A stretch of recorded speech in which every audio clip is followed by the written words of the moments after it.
جەگەڕێمەوە سەر ئەو بابەتی کە دەمیست گفتوگۆ بکەم لەگەڵ میوانەکە مەویش لەبارەی دۆخی ئۆکرانیاوەیە. ڤلادا سپیڤاک چالاکوانی ئۆکرانی لە پۆلتیڤیای ئۆکرانیا لەگەڵمانە، ئەو شارۆچکەی کە لەلایەن رووسیاوە بردومان کرا. ڤلادام کاتت باش، سپاس بۆ ئامادەبوونت لەگەڵم. دوای هێرشی رووسیا بۆ سەر بۆلتاڤا ئێستا پێم بڵێ دۆخەکەت چۆنە؟ دۆخەکە هێور بۆتەوە لە بۆلتاڤا؟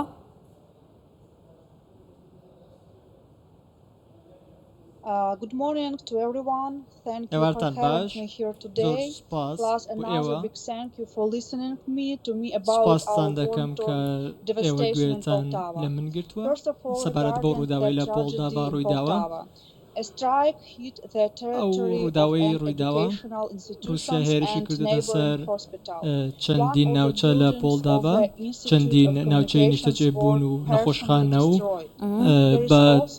بە تەواوی چەند ناوچەیەک وێران بوون، هەندێکیان نیوەی ناوچەکان وێران بوون و یەکەی نیشتەجێبوون ڕووخاوە بەهۆی ئەو هێرشەی کراوە و تاوەکو ئێستا 52 کەس کوژراون و چەندینی دیکەش لە ژێر داروپەردووی خانووەکاندان و چەندینی دیکەش بریندار بوون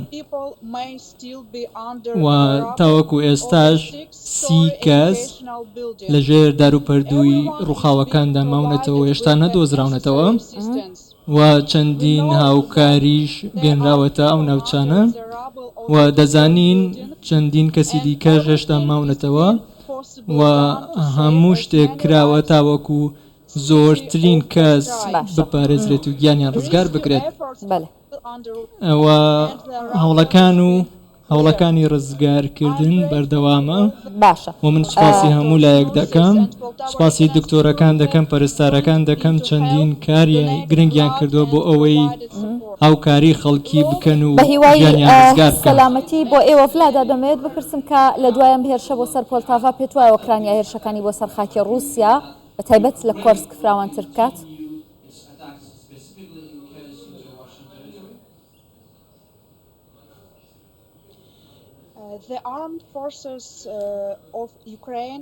سوپای ئۆکرانیا زۆر باش لە چەند ساڵی ڕابردوو چاکسازیان تێدا کراوە، ئامادەن و بە شێوەیەکی باش کار دەکەن بە گوێرەی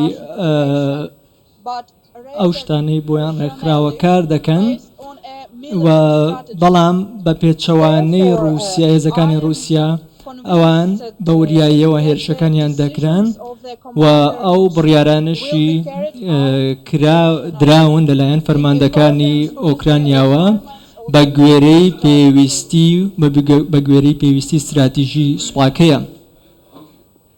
باشە، پێت وایە ئەم لێدانە بۆ سەر بۆلتاڤا دەرەنجامەکانی هێرشی ئۆکرانیایە بۆ سەر کۆرسک؟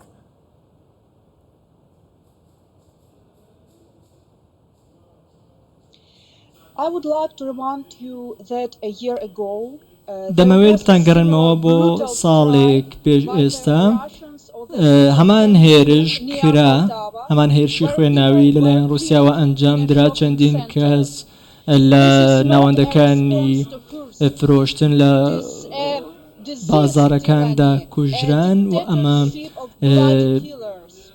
هێرشێکی بۆ لەلایەن ڕژێمێکی دیکتاتۆریەوە کە خەڵکی سڤیل بێتاوان کرانە ئامانج و ئەمەش بووە هۆی ئەوەی کە لە ڕووی دیبلۆماسیەوە، لە ڕووی جیۆپۆلیتیکیەوە چەندین دەرەنجامی گەورەی هەبوو و ئەمەش بووە هۆی ئەوەی کە دیموکراسی بکەوێتە ژێر پرسیارەوە. بەڵێ، زۆر باشە.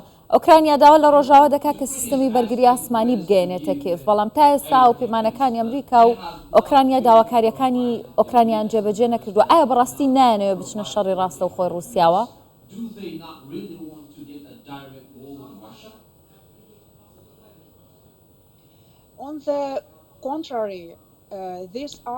بە پێچەوانەوە چەندین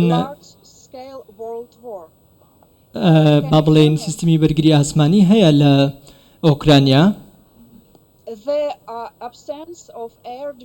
و هەروەها لە هەمان کاتیشدا چەندین شوێن هەیە کە سیستمی بەرگری ئاسمانی تێدا نییە کە بۆتەوەی ئەوەی کە رووسیا هێرشەکانی ئەنجام داد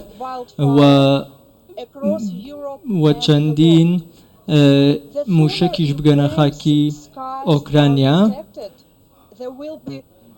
پێویستە ئاسمانی ئۆکرانیا بپارێزرێت لە بەرامبەر ئەو موشک و هێرشانەی رووسیا دەکرێن بە پێچەوانەوە دەبێتە هۆی ئەوەی کە ئۆکرانیا هێرشێکی فراوانی بکرێتە سەر و پێویستە توانای بەرگری ئۆکرانیا زیاتر بکرێت بەرگری ئاسمانی ئۆکرانیا زیاتر و پەرەی پێ بدرێت و بەهێز بکرێت بۆ ئەوەی بتوانێت ڕوبەڕووی هێرشەکانی رووسیا ببینەوە و پێویستە ئەمریکا و وڵاتانی ڕۆژاوا کار لەسەر ئەمە بکەن. زۆر سپاس دەکەم بەڕێز ڤلادا سپیڤاک چالاکوانی ئۆکرانی لە بۆلتاڤا لەگەڵم بووی. دەست خۆش.